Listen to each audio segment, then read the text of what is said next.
Hey, everybody, it's Scott Steen with winnersandwhiners.com coming to you with our Saturday edition.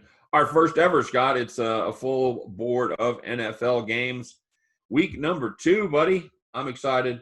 NFL is back, baby, and I'm ready to get rocking and rolling. So without further ado, let's do it. Rams, Eagles, Scott. Rams +1. Who you digging here? For me, I'm going Philly. I know that people love the Rams after week 1, and people are selling on Philly. Philly should be getting Miles Sanders back, should be getting Lane Johnson back. Line has moved a lot. Rams were favored initially. Now Philly's favored. I'm going to trust the line move and go with Philly at home, who tends to play a lot better at home than they do on the road. All right, I was impressed with Malcolm Brown in the job that he did in that Rams backfield. I'm also really impressed with this Rams defense, as always. I think the Rams travel and get it done. Give me the Rams +1. Yes, we disagree on that one. We disagree on that one. Panthers, Bucks 8.5. They are at home. Scott, I don't love laying this, but this Tampa Bay rush defense is the real deal. And if you get to take Christian McCaffrey's rushing out of the equation, I don't think Teddy Bridgewater has enough weapons to keep up with TB12 and the Tampa Bay Buccaneers. I hate laying 8.5, but I'm going to do it. But give me the Bucks -8.5. I kind of have to plead the fifth because I kind of want to wait to see if Godwin's going to play or not. I think Godwin has a lot of value, of course, and if he's not going to play, that definitely is a huge blow to Tampa's offense. I'm going to lean Tampa anyway. I think people are overreacting. People are going to look at Tampa and say, "Oh, they got smacked. Congratulations, they got smacked by New Orleans in the Superdome." I'm sure no team's ever lost to New Orleans in the Superdome before. Doesn't matter. Carolina gave up 30-plus points to the Raiders. This defense stinks. I think Brady and everyone will get going. Agreed. Broncos, Steelers, Scott. Steelers -8 at home. Yeah, what do you got? I'm leaning Denver. Main reason, totals at 40 or 40.5. I think points are going to be very, very few and far between in this one. And Pittsburgh, I know Connor might be out, so Snell might get some touches. Pittsburgh actually has a ton of offensive line issues, and I think that's going to be a serious problem for them in this game. I know Roethlisberger is the opposite of a mobile quarterback, and if his offensive line is going to break down, I can't see him buying much time anymore because this is in 2012. So for that reason, I'll lean to Denver. I think Pittsburgh will win, but I think this game should be a 3 or 4 point game. I think Denver keeps it close. You know, the Broncos did a great job holding Derrick Henry to under 4 yards of carry. I think he went 31 for 117. On their side of the ball, I thought Melvin Gordon looked very good, kind of turned back the clock day. He averaged 5.6 yards per carry. Offensive line kept Drew Lock clean, and that is very, very important against this ferocious Pittsburgh pass rush. You got to keep the young quarterback upright. I like him. I think the Broncos plus the 8 points here. Wouldn't even be afraid to take a little I think this game's going to be hideous. I think this game's going to be 2017. I think it's going to be a very, very ugly game, but I think that Pittsburgh will win, but Denver will cover. All right. I wouldn't be afraid to take a little money line sniff on the Broncos either. If you felt so inclined at +270, I wouldn't think that would be a bad play either. Falcons, Cowboys, Scott. As we learned last week, Atlanta's going to Atlanta. They're going to throw the ball 300 times, and they're going to do nothing on defense. They're going to have a new disappointing running back for him. Although Gurley looked good early. Looked in the first half. He had like 6 yards in the second half. But yeah, right. That's what I'm saying. I think Dak's going to be better this week. I think this whole Cowboys team is going to be better. I'm not quite ready to sell on the Cowboys yet. I'll tell you what I do like. I like the total, Scott. I'm going to play the over 53.5 here. Yeah, I think if you're going to look in a matchup between these two teams, you have to look at the over because both teams defensively are not great. And, of course, Atlanta's in a galaxy in terms of ineptitude on defense. This secondary is awful. But the one thing you have to keep in mind with the Cowboys, I'm going to link to the Cowboys in this game. They tend to play better at home. They should have some fans there. This offensive line for the Cowboys is battered, and they have a lot of backups in, which could be a bit concerning trying to keep time in the pocket for Prescott, especially since Atlanta's defensive line is not bad. It's their secondary that stinks. But at the end of the day, Elliott's tremendous. Cooper will probably play well. There's a ton of weapons. It's in a dome. It should be solid conditions for the Cowboys to score 30-plus points. I'd lean over and I'll lean Cowboys. Yep, you roll him out. You run some play action. You give him. I just don't trust Gurley. I think Atlanta's going to be one-dimensional again. Yeah, absolutely right. Niners and Jets. Got Niners -7. Jets are at home here. Niners travel. 41.5 is the total. This game's a preseason game if you look at all the injuries on both sides. Yeah. Everybody's dead on both teams. Everybody's dead, Scott? You go through a lot of people. A lot. It's a damn wasteland out there. You got Sherman's out. You got about 3 receivers for the 49ers are out. Kittle's out. You go to the Jets. Le'Veon's out. Crowder's out. Mims out. Cashman's out. They're missing a bunch of people on both sides. But I'm going with the 49ers because I think the Jets are terrible. And I think that the 49ers, after losing week 1, they know how important this game is. And I'm not buying into the must-win stuff because we talked about that before. Simply put, the 49ers are a good football team. The Jets might be the worst team in the league. Yes, very I'll possible. take the 49ers -7. You know, San Francisco last week was beat by Arizona, and they feature an athletic, mobile quarterback with a big, accurate arm. None of those things. With a decent defense as well. Arizona's defense is not that bad. None of those things describe Sam Darnold. Jets pass defense, it's dreadful. Allowed Josh Allen to throw for a career high 312 yards. That's stunning. The ground defense wasn't much better. No, well, you know, the Jets they do have a decent run defense. I'll give them their props for that. But you know, at the end of the day, even with the injuries, San Francisco still has a lot of options. Jimmy G does his thing. He's not gonna throw the deep ball beat you to death. But Shanahan knows how to get guys loose in space. I like this. I think this Niners team that's a decent price there. Give me the Niners -7. I wouldn't be surprised to see Mostert and McKinnon rack up a ton of catches in this game. No, I absolutely agree with that. But the issue you have with the Jets is how many points can you see them scoring? Like 10? Yeah, 10 to 13. Yeah, so I think the 49ers should probably score at least 20-something. Yeah, agreed. Bills and Dolphins. Dolphins at home, catching 5.5 from the Bills. I'll let you go on this one. I'm leaning Miami.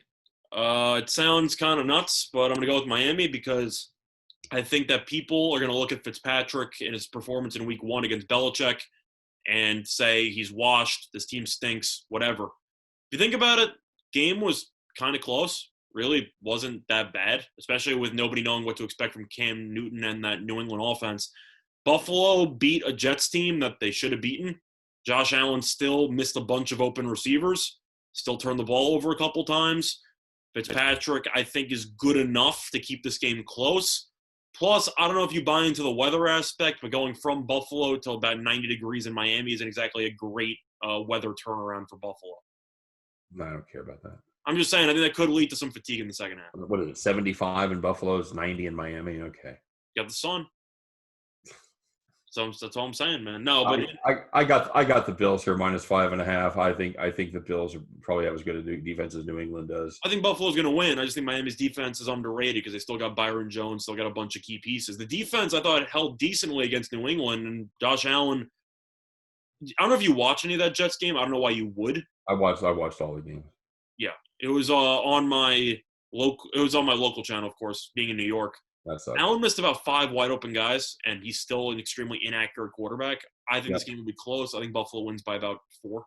Okay. To Miami. All right, fair enough. Vikings, Colts -3. Does this one make any sense to you? Nope, it doesn't. I'm going to tell you that right off the bat. I got to lean Colts, right? I know they burned me last week, but I don't understand the line. I got to assume somebody knows something. I'm going with the Colts. So you're going to fade what you're thinking you're going to outsmart them? Is that you think it should be the Colts should be favored by less? Blindly looking at Vikings versus Colts and not knowing the line, I thought Minnesota would be favored. Okay, all right. I know their defense stunk, but Aaron Rodgers also Aaron Rodgers. The Colts lost to the Jaguars. I'm going to play under 48.5 here. What do you think the spread should be? I think it should be closer to Pick'em or like maybe Colts -1, -3. Yeah, I see no reason for that. They're missing 2 huge weapons with Jack Doyle, Marlon Mack, and Jack Doyle. I don't know if Mack's that big of a deal because they're just going to give Taylor about 20 touches, but sure. Well, you know what? I'd rather have Marlon Mack than a rookie running back at this point. You also got Hines, who's decent in the back. He did have he looked good last week, but Doyle's a huge part of their running game. Doyle's a big deal. I know Doyle's a big deal, but and, Rivers Averaged just a 6.2 yards, not per attempt, but where he actually threw the ball. It was just a dreadful performance. He has no arm strength left. Absolutely not. I just don't understand the line, so I'm not going to question. I'm just going to take the Colts. All right, I don't know where the offense is coming here. I'm taking the under. That's fair. Packers Lions. Packers -6.5. Rodgers, he looked like Aaron Rodgers again last week. Very, very good. The running game did a very nice job as well, gave him 158 yards. Defense stepped up when it mattered. The Lions, you know what? They played good enough to beat the Bears, but the quarterback skill level that they're facing is about to go up a notch or two from Trubisky to Aaron Rodgers. I think that's a nice price on the Packers at home. I was a believer last week in the Lions. They let me down. Screw them. I'm taking the Packers -6.5. I'm going Green Bay anyway. I would have leaned Detroit if Galladay was playing. He was officially ruled out. The issue I have with Detroit is that their secondary is completely banged up. I know Akuda should be back, but they have a couple other guys who are going to be out with the injuries, and Marvin Jones as pretty much their only capable receiver besides Danny Amendola. I'm gonna go with Green Bay. Okay. Giants and Bears. Giants are a 5-point dog to the homestanding Bears here, Scott. I'm just going to mail this one in right now and call it under 42. I see about 5.5 in every other book besides Bet Online, so I'm going to use 5.5. I'm going to take the Giants. Okay. I don't know. Main reason why Trubisky is such a weird character because he's terrible, then he's good for one quarter, and people think he suddenly had a second coming. Can we acknowledge he was awful against third-string cornerbacks for 3 quarters? Oh, yeah. Yeah. He stunk. And then he was randomly good in the fourth quarter because he probably should be. He's going up against practice squad corners with Allen Robinson and capable wide receivers. And they're going, did you see Trubisky? He's back. No, he's not. No, he's not. I think Daniel Jones is a better quarterback than Mitch Trubisky. Do I think the Bears are a better overall team? Of course. I don't think the Giants are any good. But I think that you're going to tell me that I'm going to lay 5.5 with a Trubisky-led offense? Absolutely not. Give me the Giants. All right, I want no part of that total, or no part of that side. Give me I think you'll agree with me, though. You probably feel more confident taking the Giants than the Bears laying 5.5. I don't know. It's not great. It's not great either way, but I'm not impressed with the Giants. But yeah, I'm not either. I'm not impressed with the Bears. I hate both those teams. That's fair. Jags Titans at home -7.5. You know what? I don't know how this Jacksonville team beat Indianapolis. That tells me the Colts team really wasn't good. They put up 264 yards of total offense, gave up 4 sacks, still managed to win the game. They got outgained by 180 yards? Yeah, I don't think that kind of lightning strikes twice. Give me the Titans -7.5. Well, I know that A.J. Brown's out, which is a big loss because he's their best receiver. Having said that, Corey Davis definitely played well last week, so maybe he can pick up the slack. At the end of the day, I lost on the Colts last week. This is a hell of a deal. It's 7.5 Titans at home. Yeah. I know that they're coming off a short week playing on Monday. Right. Good luck to Jacksonville trying to tackle Derrick Henry. I agree. I mean, Henry should touch the ball 25 times and get at least 130 yards. Yeah, they're going to run him 30 times anyway, so. Yeah. Cardinals and the team from Washington. Cardinals -7. 46.5 is the number there. Scott, Washington had a brilliant comeback against Philadelphia last week. Can this magic strike twice? I'm taking the Washington football team +7. Okay. I think the spread's too high. I think Arizona's a very good team. I acknowledge that. However, I do think the football team has a good enough defensive line to keep this game somewhat lower scoring than people think. I think they can somewhat keep Murray in check to some degree. I think this game will be low scoring. I'll lean to Washington to lose by 6.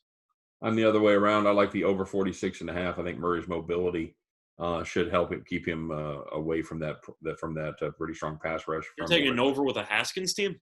Yep. He's getting better. I watched that game today again. I like McLaren quite a bit.